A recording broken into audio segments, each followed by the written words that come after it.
class 12th. This is your physics class. The chapter 1 is electrostatics. Electrostatics. Electro plus statics. Electro means class, that is the charge, and statics. Statics means charge at rest. Charge कैसे है? रुका हुआ है, rest पे है. Clear? यानी electrostatics में आप जितना भी पढ़ेंगे उसमें आप क्या पढ़ेंगे? उसमें आप बेसिकली चार्ज, और वो भी ऐसा चार्ज जो रेस्ट पोजीशन पे. क्लियर है? अबाउट टू चार्जेस के बीच में हम इंटरेक्शन फोर्स पढ़ेंगे जिसे हम कूलम्ब्स लॉ कहते हैं. क्लियर है क्लास? कूलम्ब्स लॉ में कम से कम एक चार्ज तो उसमें जरूर ही रेस्ट पे रहेगा. ठीक है ना? एक चार्ज मूवेबल हो सकता है लेकिन वन चार्ज हमेशा उस पर कैसा रहेगा? रेस्ट पे रहेगा. ठीक? क्लियर है? यानी आज हम जो कुछ भी पढ़ेंगे वो इलेक्ट्रोस्टैटिक्स में पढ़ेंगे. Electro means charge and statics means charge at rest. ठीक है? चार्ज, अब चार्ज होता क्या है? What is charge? चार्ज कैसी प्रॉपर्टी है? एक इंट्रिंसिक प्रॉपर्टी है. इंट्रिंसिक प्रॉपर्टी कैसी प्रॉपर्टी है? इंट्रिंसिक, यानी ये कहीं से आई नहीं है ना? ये कोई डिराइव्ड क्वांटिटी नहीं है कि इसे किसी से जनरेट किया गया हो या क्रिएट किया हुआ. ये एक फंडामेंटल क्वांटिटी है. क्लियर है? फंडामेंटल है. और कैसी है? स्केलर क्वांटिटी है. कैसी क्वांटिटी है? स्केलर क्वांटिटी है. नेक्स्ट वन, और क्या क्या होता है? एक फिजिकल क्वांटिटी के लिए और क्या चाहिए होता है हमें? फिजिकल क्वांटिटी में क्या चाहिए होता है? यूनिट. इसकी यूनिट क्या होगी? चार्ज की. चार्ज की यूनिट होगी कूलम्ब, यानी सी. इसे हम किससे डिनोट करेंगे? सी से. और वो भी ये किसमें है? एसआई यूनिट में. किसमें है? एसआई में है. क्लियर है क्लास? Is that clear? इसे हम सिंबल कैसे, सिंबॉलिक कैसे करेंगे? इसे हम मान लीजिए हमें कहीं लिखना है कि यहाँ पे हम चार्ज डिनोट करना चाहते हैं तो उसे कैसे? सिंबल हम वहाँ पे देंगे कैपिटल क्यू या स्मॉल क्यू. क्लियर है? यानी इस टोटल इलेक्ट्रोस्टैटिक्स में हम पॉइंट चार्ज की बात करेंगे. ठीक है? बल्कियर मासेस की जगह पर हमने क्या चीजें बोली? Point mass. हमने क्या बोला बेटा? Point mass. अब आप कहेंगे मैम पॉइंट मास हम क्या करें? इसे पॉइंट चार्ज, बहुत छोटा सा चार्ज कहाँ से लेके आएंगे? No problem of that. Charge जैसा भी हो, जैसे मान लीजिए आपकी अर्थ है. ठीक? ये गुड कंडक्टर है, इसमें बहुत सारा नेगेटिव चार्ज है. Is that clear? लेकिन अगर हम अर्थ और एक दूसरे प्लैनेट को बहुत दूर मतलब बहुत ही ज़्यादा जो डिस्टेंस है बीच का, अगर हम उसे बहुत ही ज़्यादा दूर रख देंगे दो चार्ज पार्टिकल्स को या दो चार्ज बॉडी को, तो जब हम एक चार्ज बॉडी पर खड़े होकर के दूसरी चार्ज बॉडी को देखेंगे तो वो हमें एज अ पॉइंट चार्ज मास की तरीके से ही दिखाई देगा. क्लियर है class? That is clear. Okay, next one is जब भी चार्ज किसी भी बॉडी से निकलेगा या किसी भी बॉडी में जाएगा, यानी ट्रांसफर ऑफ द चार्ज जब भी होगा, हमेशा मास का भी ट्रांसफर होगा. चार्ज कभी भी अकेले नहीं जाता है कहीं. चार्ज जब भी किसी बॉडी से दूसरी बॉडी में ट्रांसफर होगा ऑलवेज कम्स फ्रॉम मास. ठीक है? Charge always comes with mass. Charge हमेशा किसके साथ आएगा? मास के साथ आएगा. तो अब चार्ज और मास के बीच में हमें डिफरेंस, चार्ज और मास के बीच में डिफरेंस क्या होता है? Charge is independent of the speed. Speed से कोई फर्क नहीं पड़ेगा चार्ज में. अगर हम उसे लाइट की स्पीड से भी चलाएं तो उस चार्ज की क्वांटिटी में यानी उसके मैग्नीट्यूड में कोई फर्क नहीं पड़ेगा. लेकिन मास कैसा है? मास है वेरिएबल. मास कैसा है? वेरिएबल है. कैसे? Now I can explain you. कैसे मास वेरिएबल है? Now difference between the charge and mass. Charge and mass. Charge always comes with mass. But vice versa is not possible. Means mass not comes with charge. लेकिन ऐसा जरूरी नहीं है कि जब हम किसी भी चीज का मास कहीं लेके जाएंगे तो उसके साथ चार्ज भी चला जाएगा. ऐसा नहीं हो सकता. लेकिन जब चार्ज जाएगा तो मास जाएगा उसके साथ। Next one is charge 2 times plus and minus, positive charge and negative charge, everybody know that, okay? Charge is independent of the speed, charge is independent of the speed,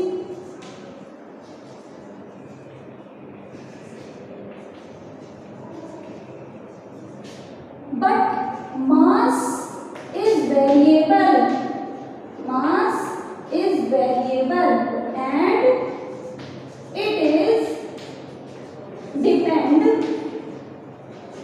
on speed. How? कैसे?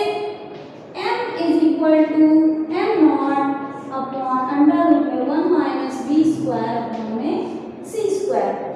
Okay? Where is the m naught? M naught is the rest mass. M naught is the rest mass. Okay? And this m is the variable mass. Now we can see that velocity, अब आपके पास कितनी velocity होगी? c के बराबर तो velocity नहीं होगी, light of speed के बराबर तो आपके पास वेलोसिटी हो नहीं सकती। आप किसी भी पार्टिकल को मूव कराएंगे या किसी भी बॉडी को मूव कराएंगे तो आप अप्रॉक्सीमेटली 10 किलोमीटर पर सेकेंड या आप 10 किलोमीटर पर आवर या 100 मीटर पर स्क्वायर, ठीक है ना, 100 मीटर पर सेकेंड, आप इतनी तो स्पीड रखेंगे ना, या आप बहुत रख देंगे 1000, लेकिन आप 3 × 10⁸ मीटर पर सेकेंड तो स्पीड नहीं रख सकते किसी की भी। यानी आप किसी भी पार्टिकल को, किसी भी मास को आप लाइट की स्पीड नहीं दे सकते। तो इस total value is less than 1 और 1 में से माइनस लेस देन 1, यानी टोटल वैल्यू इज लेस।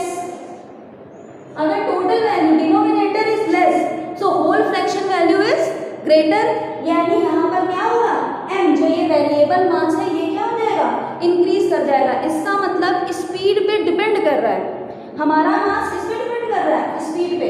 जैसे जैसे आप स्पीड बढ़ाते जाएंगे वैसे वैसे आपका मास भी इंक्रीज करता जाएगा। जब आप रेस्ट पे होते हो तब आपका मास कुछ और होता है, लेकिन जब आप दौड़ रहे होते हो तो उस समय आपका मास इंक्रीज कर गया होता है। क्लियर है? But in terms of electron की speed 10⁶ and this one is 10⁸, यानी अप्रॉक्सीमेटली यहाँ पे 1 तो यहाँ पे मास उतना ज़्यादा इफेक्टिबल नहीं होता है। चेंज होगा, चेंज ज़रूर होगा, लेकिन उतना ज़्यादा चेंज नहीं होगा जिसकी वजह से बहुत ज़्यादा वेरिएबल मास हमें मिले। क्लियर है क्लास? अब वो कौन कौन सी चीज़ें हैं जो भाई लाइट की स्पीड से होती हैं, जैसे एक्सरे, बीटा रे, गामा रे, क्लियर है? उनकी स्पीड कितनी होती है, c, उनकी स्पीड कितनी होती है, लाइट ऑफ स्पीड। क्लियर है class? Now next one is conversion, है ना, कन्वर्जन की conservation. Next one is conservation of charge, conservation of charge.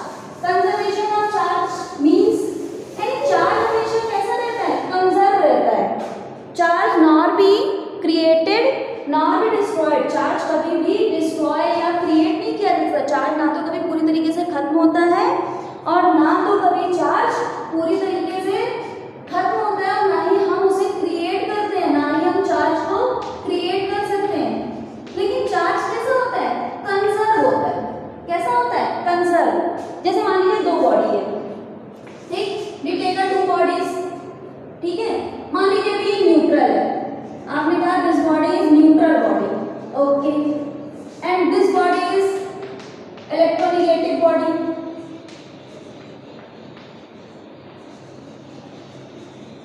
ठीक है। तो चार्ज क्या करेगा, जैसे ही आप इन 2 बॉडीज को पास लेकर के आएंगे, क्या होगा, धीरे धीरे क्या करेगा ये चार्ज, इसे यहाँ पर जैसे आप पास में लाएंगे तो यहाँ पर क्या है, न्यूट्रल है। न्यूट्रल बॉडी का मतलब क्या होता है, जितना माइनस है उतना ही यहाँ पे प्लस चार्ज है, ठीक। तो जब हम इन दोनों को पास लाएंगे तो ये क्या करेगा, ये प्लस वाले को अट्रैक्ट करेगा और नेगेटिव चार्ज को रिपेल करेगा, यानी ये चार्ज यहाँ पे और ये चार्ज यहाँ पे चला जाएगा। और अगर यहाँ पे क्या है, होल्स हैं, होल्स कब होते हैं, जहाँ पर लेस ऑफ द इलेक्ट्रॉन्स होते हैं या इलेक्ट्रॉन्स निकल गए होते हैं, यहाँ पे एक्सेस ऑफ इलेक्ट्रॉन्स है, तो ये क्या करेंगे, धीरे धीरे यहाँ से इलेक्ट्रॉन्स यहाँ पे जाने लगेंगे, इसका मतलब ट्रांसफर होने लगेंगे। यानी the total charge of an isolated system, अगर हम इसे एक सिस्टम में बंद कर दें और उस सिस्टम को हम कैसा करते हैं, आइसोलेट। आज तो कोरोना में सब लोग आइसोलेट हो रहे हैं ना, आइसोलेट, आइसोलेट मीन्स चार्ज इसी के अंदर रहेगा, इससे बाहर नहीं जाएगा। क्लियर है? Is that clear? That is the isolate.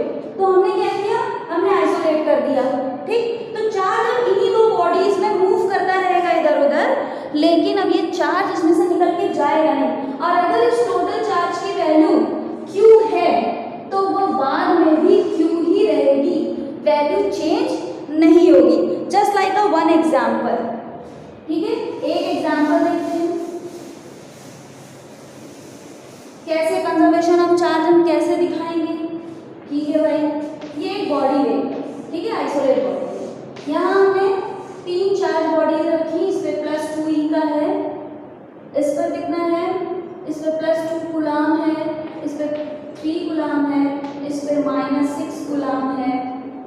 और उसके बाद हमने क्या किया, हमने इसको क्या किया, हमने इसको शेक कर दिया, ठीक। शेक करने के बाद अब कुछ ना कुछ क्या करेंगे, इलेक्ट्रॉन्स दूसरी बॉडी में ट्रांसफर हो जाएंगे। ये 3q का हो गया, यहाँ +1q हो गया। तो ये बताइए यहाँ पर यानी इस थर्ड बॉडी में कितना चार्ज बचा, बताइए कितना चार्ज है, how many charge, okay. +2q +3q -6q, यानी 5 - 6q is equal to -q, okay. Now next one, after the shake,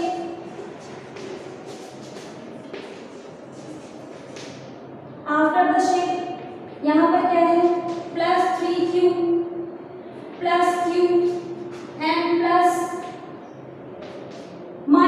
आना चाहिए, कितना आना चाहिए, -q। तो हम यहाँ पर कितना रखें, ये +q है, यानी यहाँ पर हमारे पास चार्ज कितना होना चाहिए, -5q, तभी तो यहाँ पर आएगा -q, यानी LHS is equal to RHS, यानी बोथ साइड कैसे रहेंगे चार्जेस, सेम। चार्जेस कैसे रहेंगे, सेम रहेंगे, क्योंकि ये कैसा है, आइसोलेटेड सिस्टम है, इस सिस्टम के बाहर चार्ज नहीं जा सकता। क्लियर है? दैट इज द कंजर्वेशन, ठीक है, that is the conservation of charge. ये क्या है, कंजर्वेशन ऑफ चार्ज। क्लियर? जैसे आपने एक बहुत ही अच्छी, जब आपने केमिस्ट्री पढ़ी होगी तो आपके सर ने एक न्यूक्लियर इक्वेशन लिखवाया होगा थोरियम का। क्लियर है? थोरियम का एक इक्वेशन लिखवाया होगा,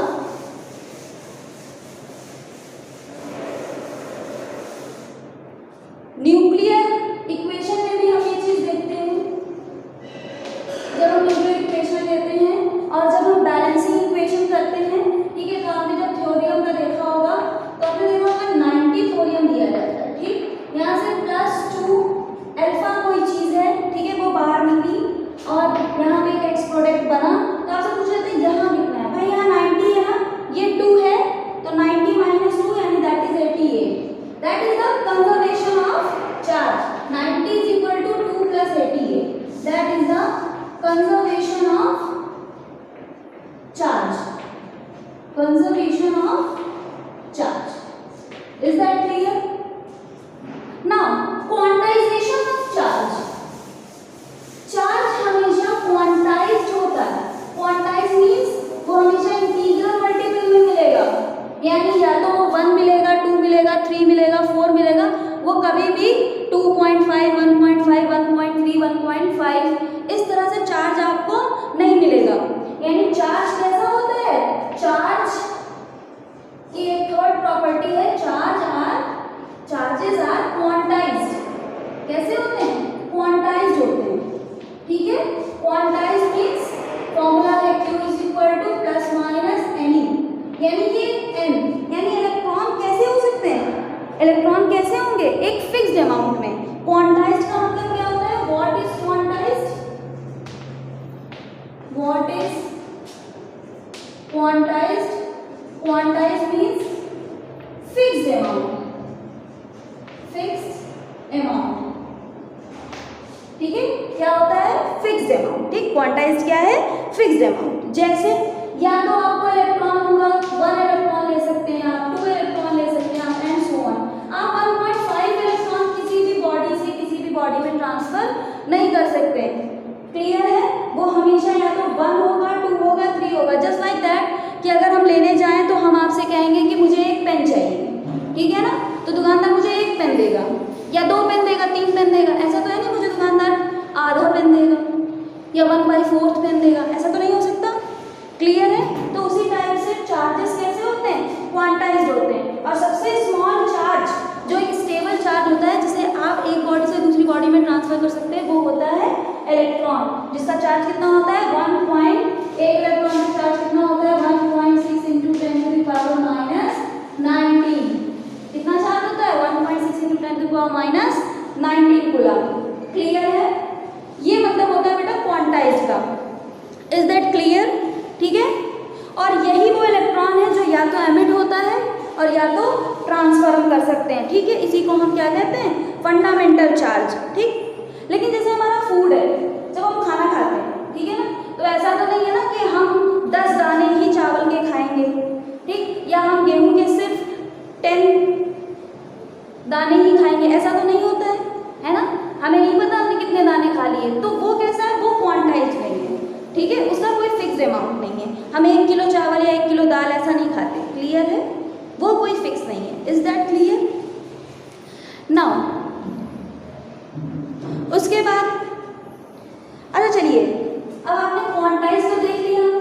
now we solve a one numerical.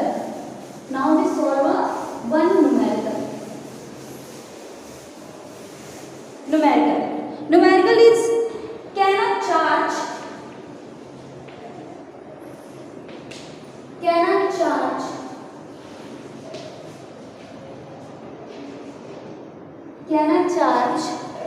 of 0.9 into 10⁻11 coulomb transfer or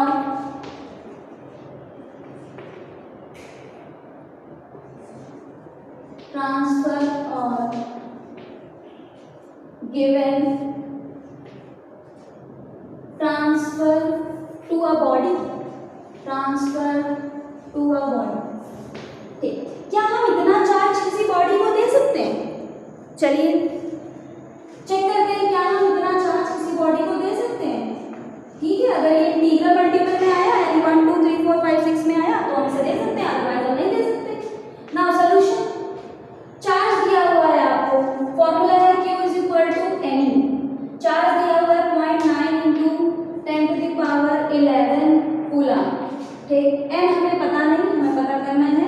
E की वैल्यू होती है 1.6 × 10⁻⁻19। अब आपको यहाँ से दिख रहा है ना, ये प्लस है, 10 कैसा है +11 है। +11 का मतलब आपने कहीं ना कहीं से या तो ट्रांसफर किया है या तो गिवन किया है। क्लियर है, ट्रांसफर गिवन, ठीक है। अब हम क्या क्या कर सकते हैं भाई, हमने देखा 0.9 × 10⁻11, इसको नीचे ले आइए, 1.6 × 10⁻⁻19 n। क्लियर है, point is cancel, 9 × 10⁻11 × 10⁻19 upon 16 is equal to n. So 90 × 10⁻10 plus 19 upon 16, यानी 90/16 × 10⁻29। अब 16 4 जा 64, 16 5 जा 80 यानी 5 पॉइंट, फिर कितना हो गया 100, 80, फिर 16 6 जा 96, 6 टाइम्स, फिर 4 0, 16 2 जा, फिर यानी 5.62 × 10⁻29, यानी डेसिमल हटाया, ठीक है। Now we can remove the decimal, 562 × 10⁻27, यानी इतना एक बॉडी को दे दिया है। क्या किया है? इतना चार्ज हमने एक बॉडी को दे दिया है। Is that clear? तो ये चीज़ तो पॉसिबल है ना, क्योंकि देखिए इंटीग्रल वैल्यू है, कोई डेसिमल नहीं आया है। Is that clear? इतना चार्ज तो हम दे ही सकते हैं बॉडी को, ठीक? Is that clear?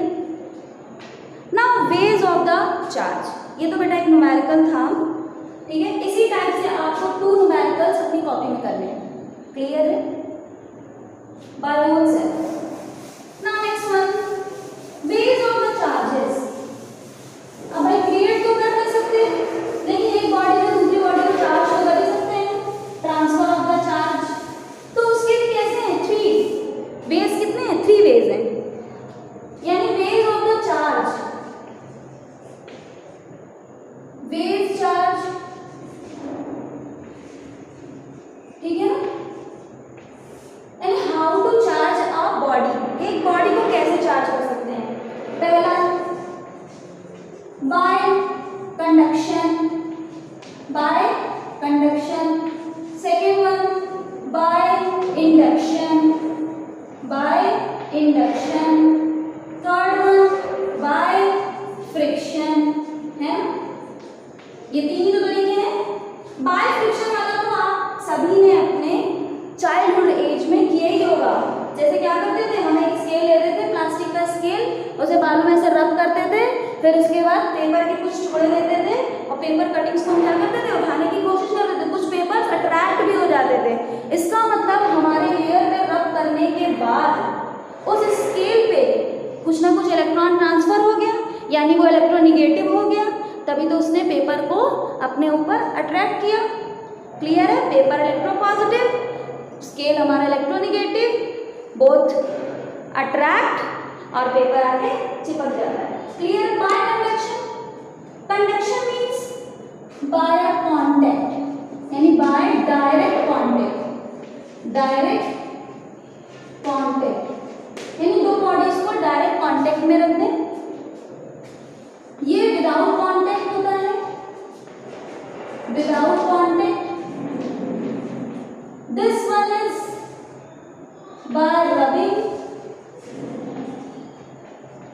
यानी 2 बॉडीज को क्या करना? रब करना। ठीक है भाई। अब बाय कंडक्शन देखते हैं, यानी किस तरीके से हम टच करा दें 2 बॉडीज को और एक बॉडी से दूसरी बॉडी में इलेक्ट्रॉन ट्रांसफर हो जाए। भाई उसी बॉडी से तो ट्रांसफर होगा जिसके पास एक्सेस ऑफ इलेक्ट्रॉन है। भाई उधार तो वही दे सकता है जिसके पास ज्यादा पैसा हो, जिसके पास पहले से कमी हो वो क्या उधार देगा। क्लियर है? नाउ बाय कंडक्शन, ठीक, एक ये बॉडी ली, दैट बॉडी इज इलेक्ट्रोनिगेटिव, यानी एक्सेस ऑफ इलेक्ट्रॉन्स है यहाँ पे, ठीक। एक दूसरी बॉडी ली, दैट इज न्यूट्रल बॉडी। अब आप कहेंगे ma'am neutral body, neutral body यानी प्रोटॉन जितने हैं उतने ही इलेक्ट्रॉन भी हैं। Clear? That is the neutral body. जैसे इन 2 बॉडीज को हम साथ साथ में लाकर रखेंगे, ठीक, जैसे हम पास में लाएंगे, ये क्या करेगा? इस बॉडी को ये क्या करेगा? पोलराइज कर देगा, यानी इस माइनस के इन्फ्लुएंस की वजह से जितने भी पॉजिटिव चार्ज है वो इस सरफेस पे और जितने भी नेगेटिव चार्ज है वो रिपेल करके इस सरफेस पे, यानी अब ये बॉडी कैसी हो गई? पोलराइज। देखिए 2 पोल बन गया ना, एक पॉजिटिव था एक नेगेटिव था, तो ये कैसी हो गई? पोलराइज्ड बॉडी, ठीक। अब यहाँ पर क्या है? Excess of electron. इस बॉडी के पास क्या, मान लीजिए ये क्या है? कंडक्टर, ये कंडक्टर, इसके पास क्या है? एक्सेस ऑफ इलेक्ट्रॉन, ठीक, क्या है इसके पास? एक्सेस ऑफ इलेक्ट्रॉन है। क्लियर है? अब इसके पास क्या है? एक्सेस ऑफ इलेक्ट्रॉन है, तो ये क्या करेगा? यहाँ से ये अपने इलेक्ट्रॉन्स इस माइनस वाले को देने लगेगा, ठीक। यहाँ पे जब देने लगेगा तो इस प्लस के साथ क्या आएगा? एक माइनस आने लगेगा, ठीक। और यहाँ पे धीरे धीरे क्या हो जाएगी? माइनस चार्ज बढ़ता जाएगा, तो लास्ट में ये बॉडी कैसी हो जाएगी? जैसे इनसे थोड़ा सा दूर कर देंगे बॉडी कैसी हो जाएगी? यानी ये बी बॉडी कैसी हो जाएगी? इलेक्ट्रोनिगेटिव। ये बी बॉडी कैसी हो जाएगी? इलेक्ट्रो